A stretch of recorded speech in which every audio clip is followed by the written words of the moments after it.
Au fronton de ces documents, une plaquette proposant la révision de certaines dispositions du Code du numérique affectant la liberté d'expression et le droit des médias. Ce document que vous avez devant vous, portant plaidoyer pour la révision des dispositions du Code du numérique qui restreignent le droit des médias et la liberté d'expression, comporte tout ce que nous avons eu à faire, tout ce que nous avons fait comme documentation ces dernières années.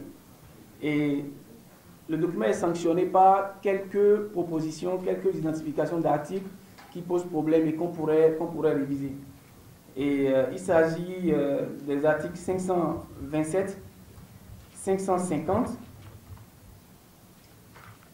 553, 557 et 560. En exemple, le document relève notamment que l'article 550 manque de définition claire et pourrait conduire à des interprétations abusives.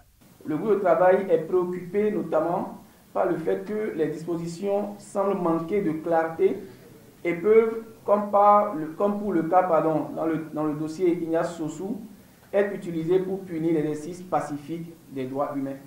Le principe de légalité exige que les lois soient formulées avec suffisamment de précision pour que l'individu puisse y avoir accès, les comprendre et adapter sa conduite en conséquence. Sur le code pénal, il a été ciblé plusieurs articles perçus comme susceptibles de restreindre indûment le droit de réunion pacifique. Morceau choisi, l'article 237. Nous avons proposé une suggestion pour la relecture de cette disposition. C'est de prévoir un délai pour la réaction des autorités, de prévoir une disposition sur le recours judiciaire en cas d'interdiction. Et pour un petit commentaire que je voudrais bien faire, c'est qu'on a parlé d'attroupement non armé. C'est-à-dire que nous tous qui sommes ici dans cette salle, par exemple, nous pourrions être arrêtés sous les dispositions de cet article-là.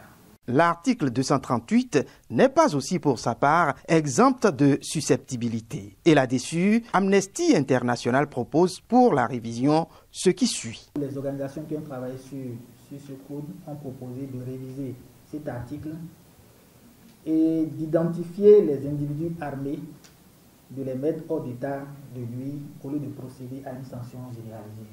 Pareil pour les articles 239, 240 alinéa 1 et 241 alinéa 1 du Code pénal. Le troisième document est un manifeste d'engagement pour la période 2026-2031 qui vise à inscrire les droits humains au cœur du débat public avant les élections générales.